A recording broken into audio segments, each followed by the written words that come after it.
안녕하세요. K감동 피플입니다. 최근 미국의 한 방송 프로그램에서 세계 각국의 도로 인프라를 비교 분석하던 중 한국의 도로를 본 출연자들이 놀라움을 감추지 못하고 극찬을 쏟아냈습니다. 중국과 일본의 도로 환경에는 실망감을 드러냈던 이들은 한국의 고속도로와 휴게소, ICT 기반 시스템을 접하자 180도 달라진 반응을 보이며 이건 다른 차원이라며 감탄했다고 하는데요. 도대체 왜 한국의 도로만 이렇게 압도적으로 뛰어난 걸까요? 지금 그 이유를 함께 알아보시죠. Wait. 이게 고속도로라고요? 여긴 그냥 다른 세계잖아요. 2025년 4월 미국의 한 유명 방송사에서 방영된 Global Roads: The Truth Behind the Asphalt 에피소드 중 한 장면이 미국 시청자들의 이목을 단숨에 사로잡았습니다. 프로그램의 진행자인 에단 밀러, 45세, 그는 도로 인프라 전문가이자 미국 내 교통정책 자문 경험까지 갖춘 인물로 세계 각국의 도로 현황을 탐사하며 실제 차량을 타고 직접 체험하는 포맷의 리얼리티 다큐멘터리 형식이 이 프로그램의 특징이었습니다. 그런데 그가 한국의 고속도로에 도착하자마자 보여준 반응은 이전과 전혀 달랐습니다. 중국에서는 고속도로 휴게소 화장실 문제로 얼굴을 찌푸렸고 일본에선 노후화된 고속도로를 보며 걱정을 감추지 못했지만 한국에 발을 딛는 순간 그는 그야말로 경악한 얼굴이었습니다. 놀라움과 감탄이 뒤섞인 그 표정은 인터넷 커뮤니티와 SNS에서 밈으로까지 퍼졌죠. 에단의 한마디, 이건 도로가 아니에요. 이건 미래 도시의 연결망입니다. 미국이 따라가려면 30년은 걸릴 겁니다. 사실 이 프로그램은 단순한 여행기가 아니었습니다. 최근 몇 년간 급속도로 발전하는 세계 각국의 도로 인프라를 분석해보자는 의도에서 출발한 것이었죠. 그리고 그 기획의 핵심에는 도로 평가의 패러다임 전환이라는 키워드가 있었습니다. 과거에는 도로의 가치를 평가할 때 가장 중요하게 여겨진 것은 연결성이었습니다. 얼마나 외진 지역까지 도로가 뚫려 있는가, 몇 개 도시를 연결하는가가 중요했죠. 하지만 시대는 바뀌었습니다. 이제는 편의성, 안전성, 이용자의 만족도가 핵심 기준으로 부상했습니다. 고속도로 자체의 품질뿐만 아니라 휴게소의 위생 상태, 주차장 배치, 그리고 졸음쉼터의 개선 여부까지 고려되는 시대가 온 것입니다. 이러한 흐름 속에서 에단 밀러는 자신이 진행하는 프로그램을 통해 세계 각국의 도로를 비교 분석하고 실제 이용자의 관점에서 어디가 진짜로 뛰어난 도로 인프라를 갖추고 있는가를 파헤치기로 결심했습니다. 그리고 마침내 도착한 나라가 바로 대한민국이었습니다. 사실 그도 처음에는 큰 기대를 하지 않았습니다. 미국 내 언론이나 커뮤니티에서는 한국에 대해 잘 알려지지 않은 인프라 소식이 대부분이었고 기술은 발달했지만 도로는 그냥 평범할 거야 라는 선입견도 없지 않았죠. 하지만 인천공항에서부터 시작된 그의 여정은 그 모든 편견을 단숨에 깨부수고 말았습니다. 그가 가장 먼저 놀란 건 바로 도로와 ICT 기술의 결합이었습니다. 인천공항에서 렌터카를 빌린 직후 스마트 내비게이션 시스템이 자동으로 차량의 출발지와 목적지에 따라 최적의 경로를 계산하고 실시간으로 도로 정체 상황을 반영하며 고속도로 통행료마저 자동으로 계산해 처리하는 하이패스 시스템이 탑재되어 있던 것. 하이패스? 미국에도 톨게이트 자동 결제는 있지만 이 정도로 광범위하고 빠른 시스템은 본 적이 없어요. 그리고 이건 단순한 결제를 넘은 하나의 교통 플랫폼이에요. 그가 차량을 몰고 서울 외곽 고속도로를 따라가며 찍은 화면에는 눈에 띄게 깨끗한 도로 표면, 군더더기 없는 차선, 그리고 23km마다 등장하는 넓은 졸음쉼터와 최신형 공중화장실이 눈에 띄었습니다. 이 장면이 방송되자 미국 트위터와 레딧에서는 이건 무슨 공상과학 영화냐는 댓글이 쏟아졌고 한국 고속도로가 검색어 1위에 오르기까지 했죠. 그런데 사실 이 놀라움은 시작에 불과했습니다. 첫 휴게소에 도착했을 때 에단은 입을 다물지 못했습니다. 휴게소라는 이름이 무색할 정도로 마치 복합 쇼핑몰과 푸드코트, 그리고 소형 테마파크가 합쳐진 듯한 공간이 눈앞에 펼쳐졌기 때문입니다. 마침 들른 휴게소는 횡성휴게소, 한우버거, 청국장찌개, 바나나 우유, 아이스크림까지 전국 특산물 기반의 음식들이 줄지어 있었고 곳곳에는 지역 농산물을 파는 스마트 판매기까지 설치되어 있었습니다. 이건 그냥 식사하러 오는 곳인데요.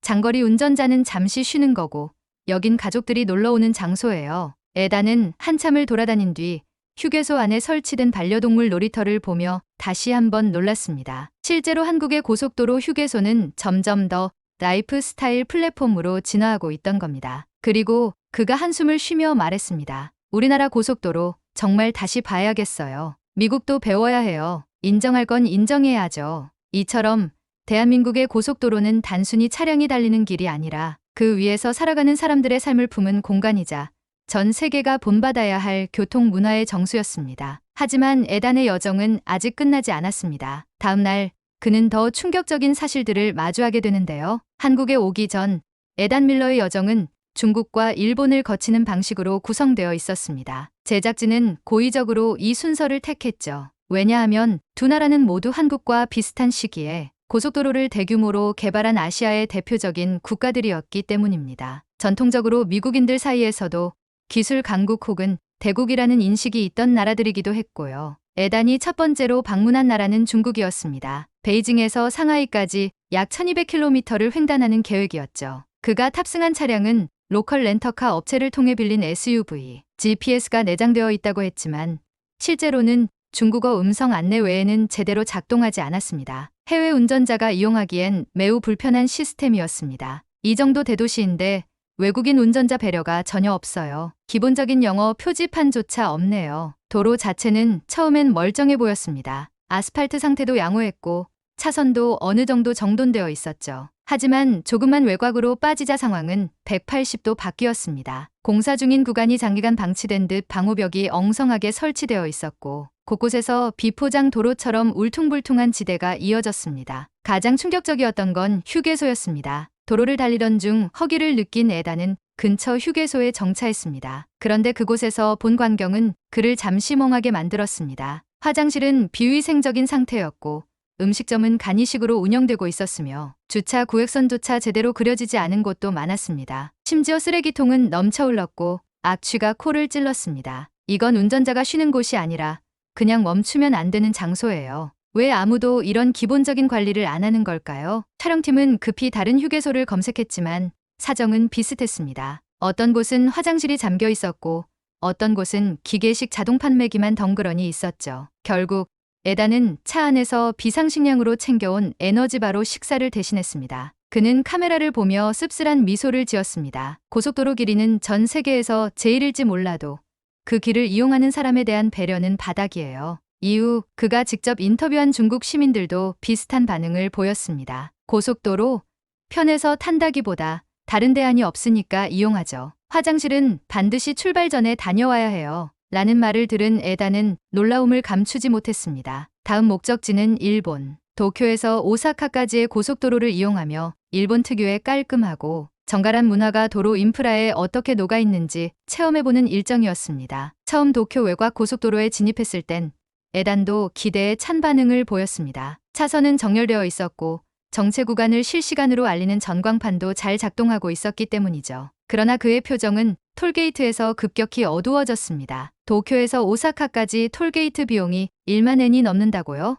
우리 돈으로 거의 100달러인데요. 제작진도 놀라움을 감추지 못했습니다. 일반 승용차 기준으로 약 1만 3천 원에 불과한 한국의 장거리 고속도로. 통행료와 비교하면 약 8배 이상 비싼 요금이었기 때문입니다. 뿐만 아니라 그가 중간에 들른 몇몇 고속도로 구간에서는 교량의 부식 흔적이 그대로 보였고 울퉁불퉁한 도로 포장 상태의 차량이 몇 번씩 덜컹거리기도 했습니다. 이와 관련해 일본 국토교통성 관계자는 일본 고속도로의 절반 이상이 50년 이상 된 구조물로 점검과 유지보수에 많은 예산이 투입되고 있다고 밝혔습니다. 하지만 에단은 고개를 저었습니다. 예산을 투입하고 있다는 건 알겠지만 이용자는 그 변명을 몰라요. 눈에 보이는 게 전부죠. 일본의 휴게소는 상대적으로 깔끔했지만 서비스는 단조로웠습니다. 대부분 자판기 위주의 간단한 음식과 한정된 휴식 공간, 그리고 다소 냉랭한 분위기가 그를 실망시켰습니다. 무엇보다 가장 아쉬웠던 건 사람을 위한 설계가 부재했다는 점이었습니다. 에단은 이렇게 정리했습니다. 일본은 과거의 명성을 유지하려고만 해요. 혁신이 없고 사용자 중심의 사고가 부족합니다. 지금의 한국은 완전히 달라요. 이처럼 중국과 일본의 도로 시스템은 겉보기엔 멀쩡해 보이지만 실제 이용자 입장에서는 불편하고 낙후된 부분이 적지 않았습니다. 그리고 그 체험을 통해 에단은 점점 더 한국에 대한 기대감을 키우게 됩니다. 여기도 이 정도인데 한국은 과연 얼마나 다를까? 라는 의문이 뇌리에 깊게 자리 잡게 된 것이죠. 하지만 그는 아직 몰랐습니다. 자신이 도착할 다음 나라, 대한민국이 단순한 좋은 고속도로 수준이 아니라 아예 새로운 차원의 인프라를 실현하고 있다는 사실을요. 그리고 그 충격은 예상보다 훨씬 더 강렬했습니다. 전 한국 도로 인프라의 압도적 평가. 여긴 진짜로 운전을 즐기게 만드는 나라입니다. 서울에서 강원도 속초를 향해 출발한 에단 밀러. 앞선 중국과 일본 여정에서 불편과 실망을 연달아 겪었던 그는 사실 한국에서도 비슷한 수준일 거라 생각하고 있었습니다. 하지만 도로 진입 후 단 10분 만에 그 모든 생각이 뒤집혔습니다. 가장 먼저 그가 놀란 건 도로의 품질이었습니다. 서울 외곽을 벗어나자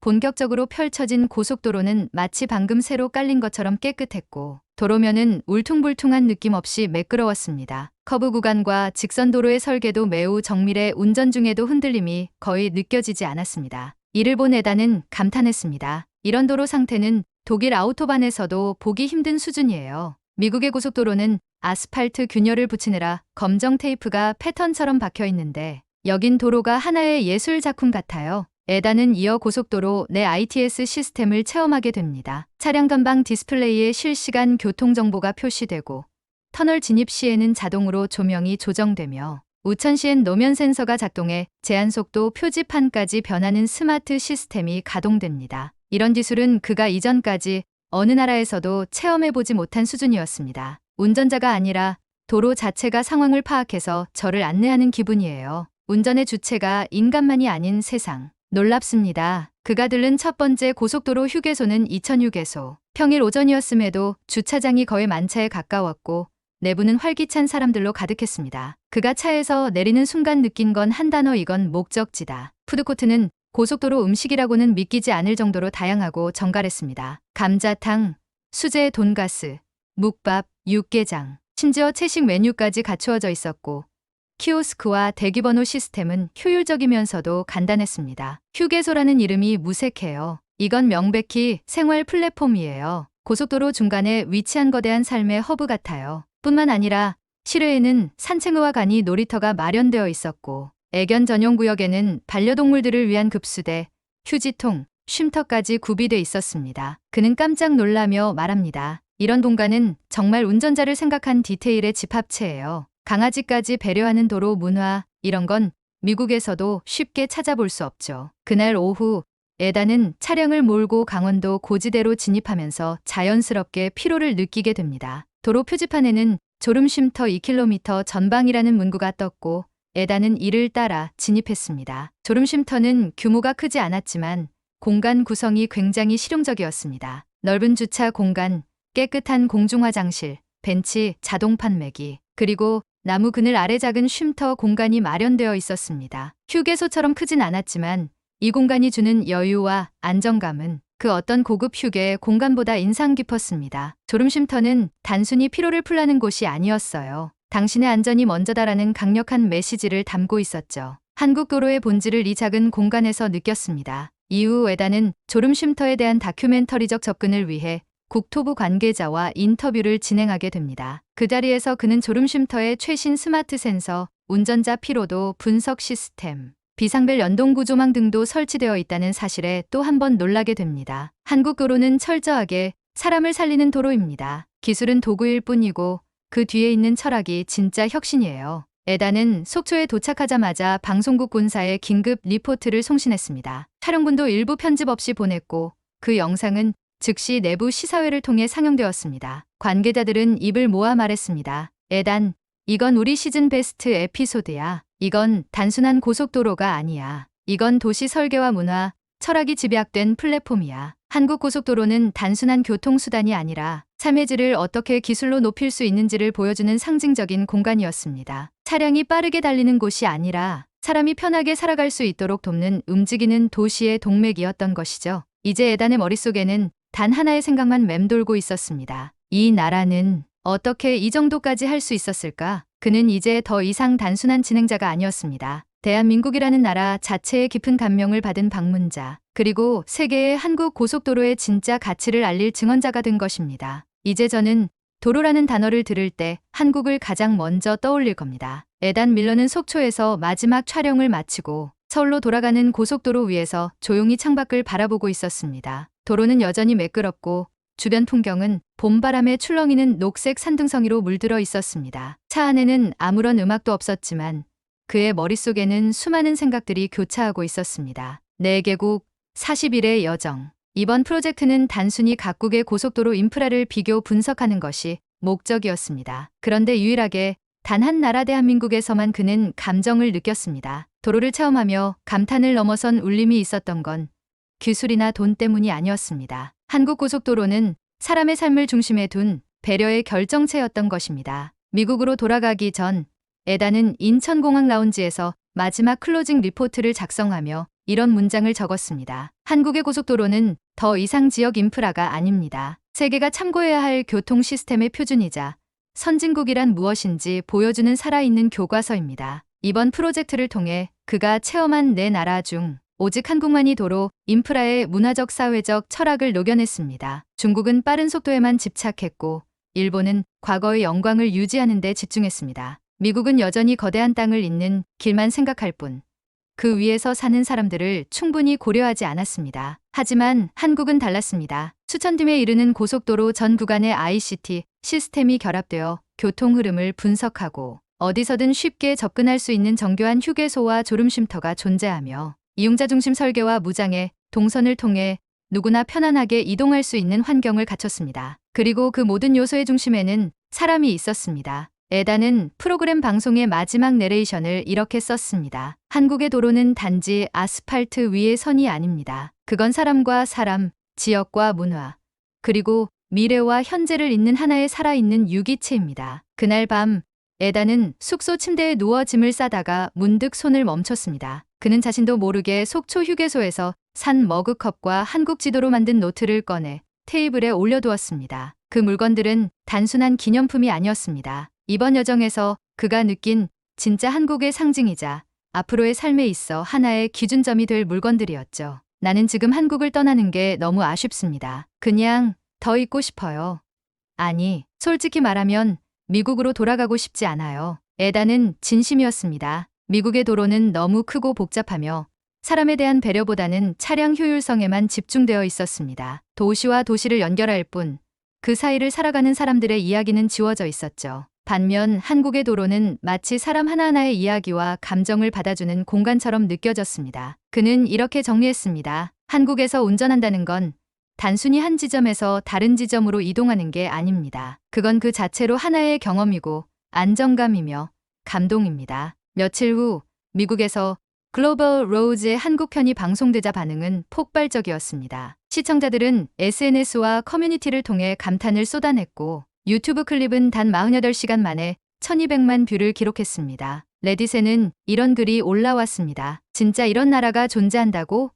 난 우리가 선진국이라 생각했는데 한국 보니까 착각이었다. 저 휴게소랑 도로 한 번쯤 직접 경험해보고 싶다. 다음 여행지는 무조건 한국이다. 미국 도로 당국은 제발 이 방송 보고 뭐 좀 배워라. 에단이 직접 촬영한 하이패스 통과 영상, 졸음쉼터 구조도, 스마트 도로의 센서 작동 장면 등은 클립별로 수십만 회 공유되었고 일부 주정부에서는 한국 도로 정책을 분석하겠다는 발표까지 하게 되었습니다. 그는 자랑스러운 미소를 지으며 말했습니다. 나는 단지 내가 본 진실을 전했을 뿐인데 이토록 큰 반향이 있을 줄은 몰랐습니다. 결국 진짜는 누구나 느낄 수 있다는 거죠. 마지막으로 에단은 한국에서의 체험을 하나의 문장으로 정리하며 다큐멘터리의 피날레를 장식합니다. 세상의 고속도로는 많지만 그중 사람을 먼저 생각하는 도로는 많지 않습니다. 그 희귀한 도로가 바로 대한민국에 있습니다. 그 문장은 단순한 칭찬이 아니라 하나의 선언처럼 들렸습니다. 대한민국은 더 이상 작은 나라가 아니었습니다. 단 하나의 고속도로 위에도 철학과 기술,